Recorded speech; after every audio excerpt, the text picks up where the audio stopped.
Good evening. I am Lorena Pino from FilmBath. Welcome to Amplify. It's a pleasure to us welcoming to Samuel Kishi Leopo, director of the film Los Lobos, The Wolves. Thank you, Samuel, for being here with us in Amplify. Thank you so much, Lorena. It's a great honor to be here in Amplify, and let's start a conversation.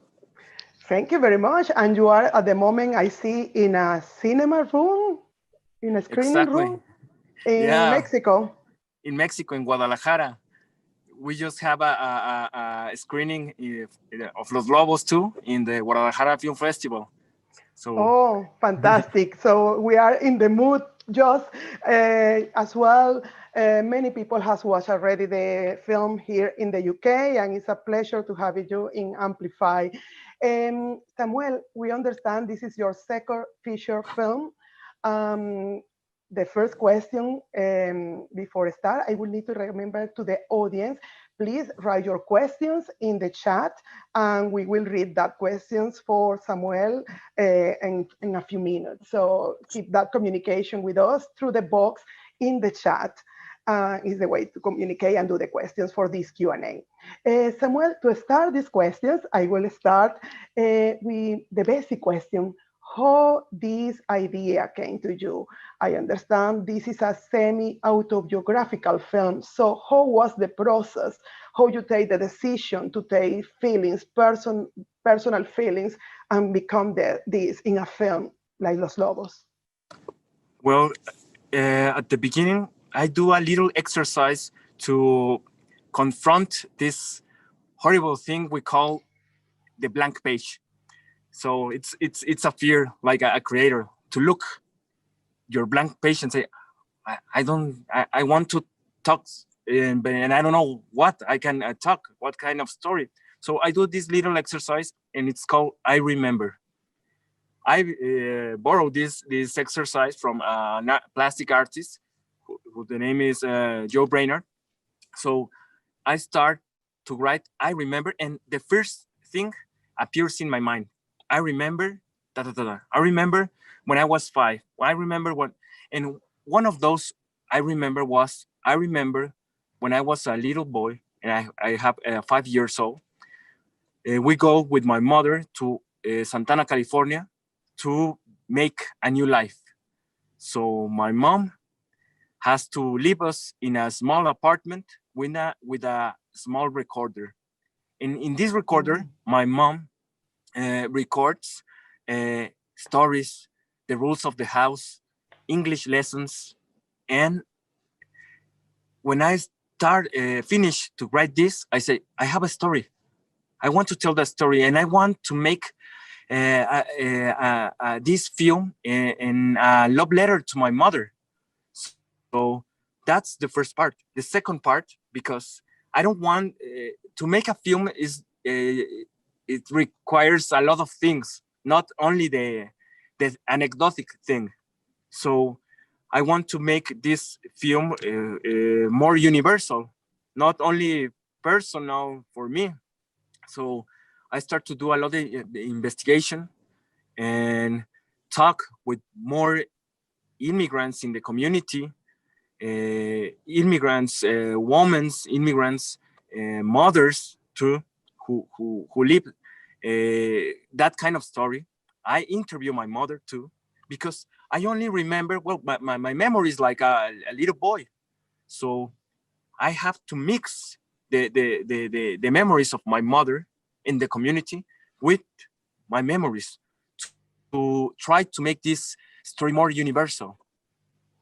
I understand as well in this process was a point when you decide you need to working with someone else to help you to write the story and become, you find the help or another to co-writers? Yeah, exactly. For me, that part of the process is very important to make a good team, to make team with more intelligent and talented people than you. So that part is the base in my work. So I start to co-write with Sofia Gomez Cordova and Luis Briones Macias, partners in the school, and I co-write with Sofia also my first feature film, who's called We're Maripepa, and we have this process. But when we make like a couple of drafts of the script, then I present this script to the photographer, also to my brother, who is the music composer in the film, and the actress, and they start to work in this script. And one of the things I love to work with Marta, with Octavio, the DP, and all the team, is they are truly honest. They have this bullshit detector, so they start to criticize the script and tell me that no, we have to be more honest with this. We have to build more realistic characters, and I love that part of the process. It's painful because yeah, you know, with the directors we have this ego, but for me it's more important that my ego is more important is the story, to tell an honest story. And for tell an honest story, you have to work with honest people. And in that way was built this screenplay for Los Lobos. I understand you just mentioned as well the actress, the main actor of the film, helped during the process of writing as well, or the researching of the film? Exactly. She has, Marta Reyes Arias, she has a very long process. And one of those things, I will start to rewrite a lot of things with Marta's observations about the Lucia character who plays. So Marta do a lot of research, doing interviews with immigrant women.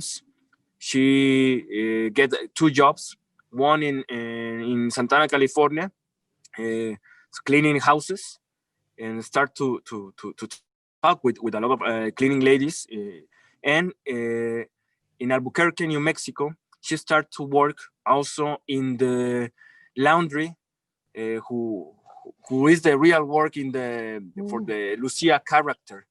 So start to make friendship with a lot of people in the community, and we talk about that. So when I talk with Marta in the morning, I start to write. When I stop to talk with Marta and rewrite. I think the process of writing is rewriting. So very interesting to see the process of the participation of the actress in this research as well. No, very organic, very in the place, in the laundry, in the cleaning, and that input going to the screenplay, and as well, I suppose, translate this into her performance. No, now we are speaking about the casting. I would like to know, yeah, we already have mentioned about the main actress, but I would like to know how was the process to say, well, she is the person, she is the mother in this film, and the children. How you find this couple of children to interpret these characters in so realistic and convincing way? Well, it was a long casting. We see like 900 kids, and then I start to talk with Marta, and we select 6 kids to make a little workshop, acting workshop. So Marta and I, we we we are like teachers of these six kids, and make this process. It was a workshop like in 2.5 months, and then we select 2 kids, Max, another little boy. But we don't select Leo because Leo, who also is the real brother of Max, Leo was looking very like a baby. And like a director, I say, no, he's a baby. So I don't know if Leo is gonna have this I don't know, this power to do the strength to make the film.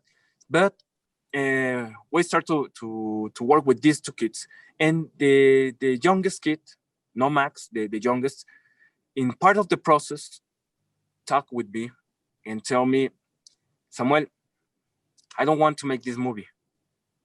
And I understand, because one of the rules about our workshop and start to do this collaboration with the actors is you have to be honest. We have to be really, really honest. So if you don't want to make the film, it's okay. So, well, this little boy go away, and I don't have the other brother. But in the rehearsals, I watched Leo. I remember he was playing with spiders or little insects, and I approached to Leo, and I start to talk with Leo, and I say, Leo, you want to be part of the film? You want to be in the film? And Leo watched me in my eye, into my eyes, and say, really? Me? Yeah, Leo, you can do it. Yeah. Okay. Yeah, I can do it. So we have our first rehearsal with Max, Leo, and Marta, and magic happens, because, well, the real relationship into Max and Leo, yeah, was the love and the punches and all that kind of stuff was real. So we start to build a process in the relationship into Marta, Max, and Leo. So they transform in a real family for the film. We work also with Fatima Toledo, the acting coach, like a month. Fatima Toledo is a really, really good acting coach. He works in big movies like the Golden Cage or City of God. So was a hard process too, because Fatima is really effective, but it's hard. So that's the process with the kids. Also, Marta and the kids live together like a couple of weeks.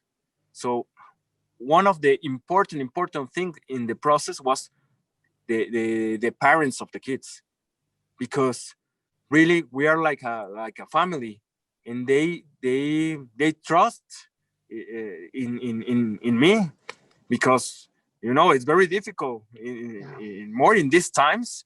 Well, both parents trust in the process, they believe in the story, and they are part of the team. And it's understanding for us is very important. Was just you told us because it's to see how behind the scenes works to make this convincing story. You in a moment you understand after they are real brothers in the life, but you as well feel she's the mother. You feel that connection, the sense of a family. Um, I would like to ask uh, how was the process for you, like a film director, of the challenge? How you think in a moment how I can make another film about migration, about the migration of the from Mexico to the north to United States? Another film, how are I going to do a film to be different? Because we have seen many stories about this similar situation, but what you think your film is different? Because Los Lobos is not only an immigration story, it's not only an immigration film. I think is it's a story, it's a coming of age film too. It's a story about how this young boy in this trip knows better another aspect, another face of his mother, and who was his father. So that's universal. Like a human being, we are part of this kind of stories in this process. When we are a little children's, one day we see another face of our fathers, and that thing is helping to grow up, to make it another kind of human being, how you see your parents. So that's part of the story of Los Lobos. It's a coming of age. Even in Leo, Leo has this little dramatic line who his shoelaces. So what's it for me? It's a metaphor. The laces. When you start to make your own laces in your shoelaces, it's like a little step to grow up, a little step to make you independent. So that's why I think it's universal. And also immigration, it's not only a theme in Mexico, United States, it's a universal theme. We are we immigrate all time. Even when we're born, we immigrate to another neighborhood, another city, another country. We're part of this universal Movement. things. We get it, this movement. Yeah, I understand you perfect, like a migrant as well. um, as well, I would like to ask, is there a specific film director or another films that inspire you, or in a way you connected technically or aesthetically, and you have as kind of inspiration to make this film? Well, one of my biggest connection in approaches, it's the Aki Kaurismäki films. I love how Aki Kaurismäki tell this story about these characters who every day they are fighting and they confronting a lot of things in the darkness, but also there's a lot of light in his filmmaking with his characters. So I want to make a film like this my idol like Kaurismäki, who Los Lobos, yeah, they live in this darkness, but there's a light, there's empathy. So I love that. A man without a past. It's a film who moved me a lot because in this film the main character is like a is like this going up. Every sequence is going up, up, up, up, up, and this is this very strange, a very strange structure. And Aki Kaurismäki films open my eyes into this kind of things. But I love a lot of the films of Andrea Arnold. It's a great filmmaker. Lynn Ramsey, it's well, she blows my mind how she understand how to make this poetic cinema, these metaphors with the image, and how she can build the stories only with close-ups. So for me, in details. So for me, it was really important. Also, I love Koreda's films. I love Yasuhiro Ozu too, and I'm a mix. No, I no. Yeah, so I start to eat a lot of reference and put in my filter in my heart, and then okay, let's go. I think that's the only way to do personal cinema.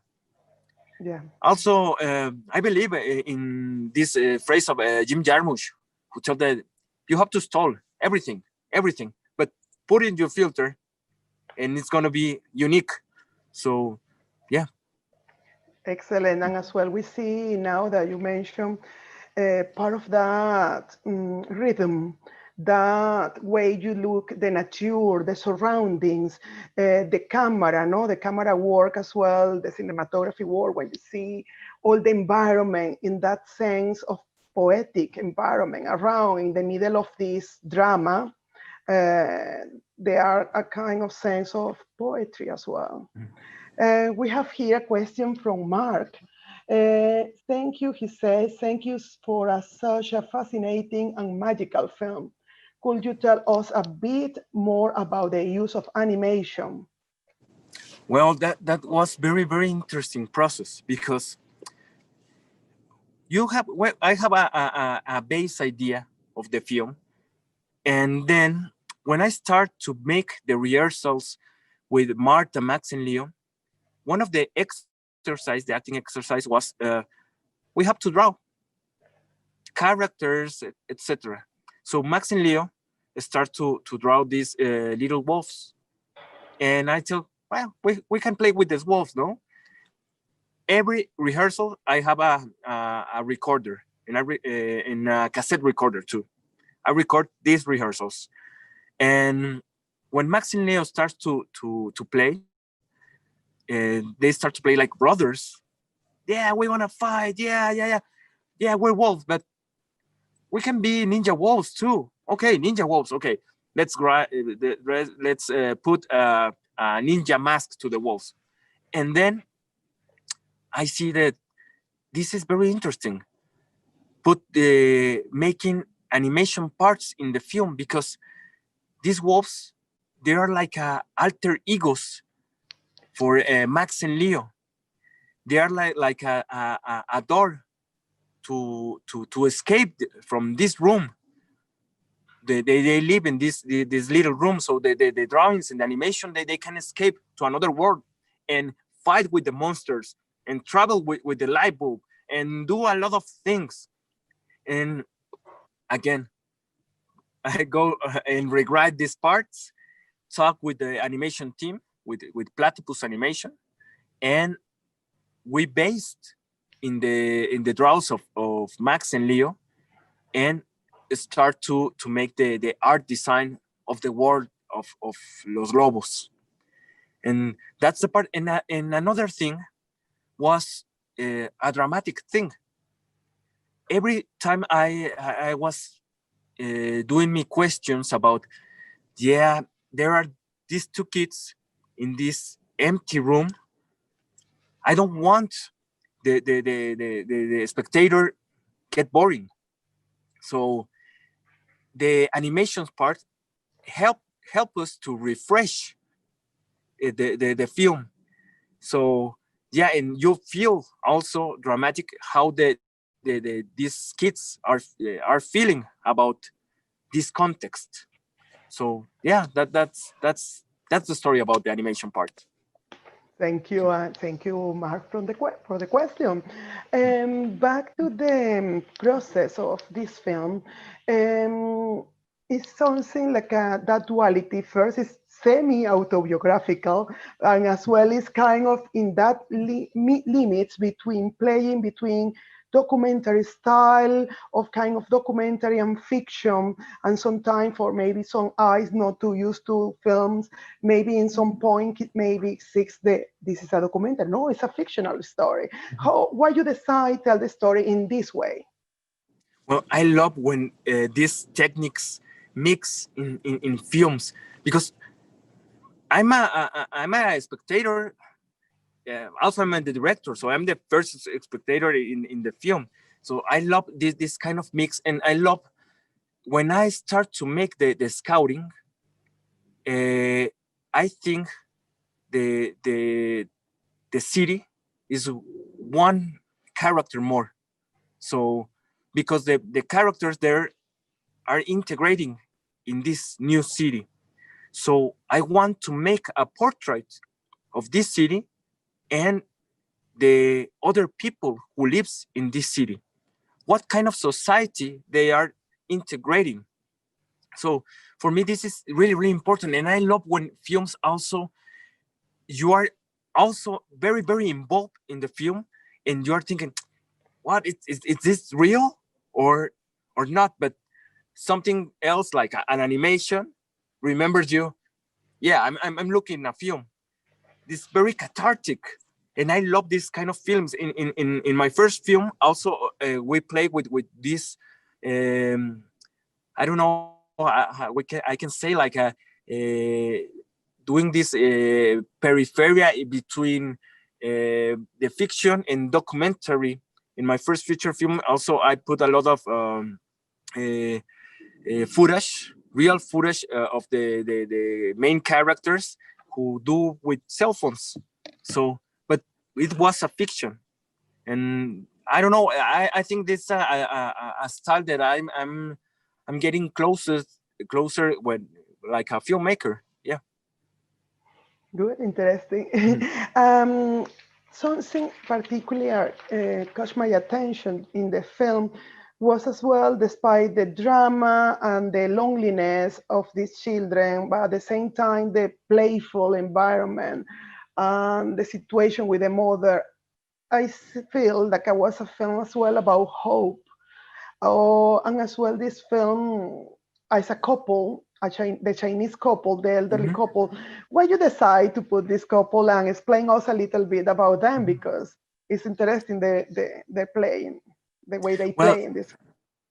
for me, put this Chinese couple was really, really important because they are another kind of immigration in the United States.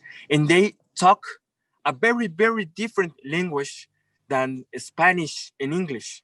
So that's why I want to make this act of empathy and very different kind of immigration. So that's why I decided that the immigration couple it's gonna be Chinese. Also, this is a dramatic tool too. But for me, also very, very personal. I'm part Mexican, I'm part Japanese, and I am part Chinese. So I'm a mix in this world, like everybody. Like many of us, yes. Yeah, yeah, exactly. Yeah, yeah, yeah. Always.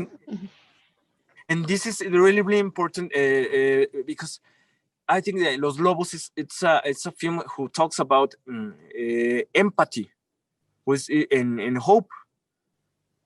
Even in between of the darkness, we need hope. We need this kind of empathy to look forward, like society. Between, well, in Mexico, you know, Lorena, we have a lot of narco war, blood. It's catastrophic. So the only thing to look forward, it's look into our eyes and have this act of empathy all the time.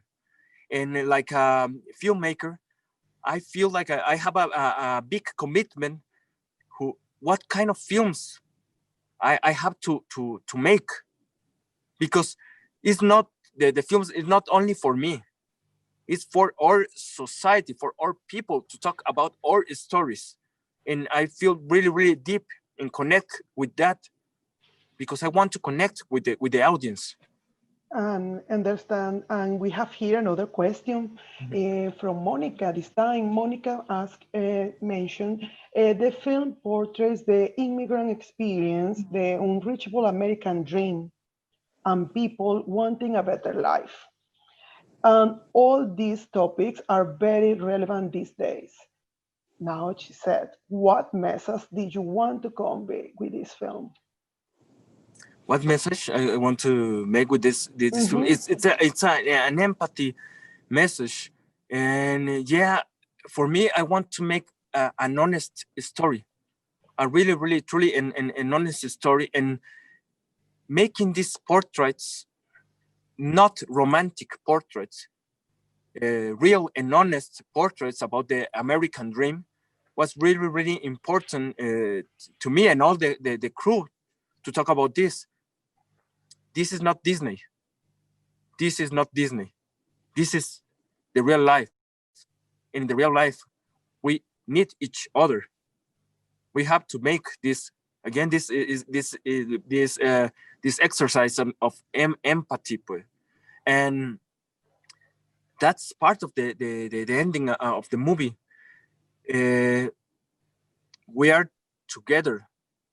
We did us more than Disney. Yeah, these faces, these portraits are full of feelings that eyes that express a lot really during the ending of the film. So this takes me to one question I have prepared here, and always you already have mentioned some elements of that. Do you believe in a kind of, well, an artist or a kind of romantic way, but why not? That is possible change or create awareness through all these topics using cinema as a resource. Yes, it's part Of course, cinema and art, they are not fixing all the problems, but they put us, the art and the cinema put the questions and make us more sensitive about these universal questions. So we go out when we see a play or a film, or read a good book, or hear a beautiful music, and make us that questions to be better.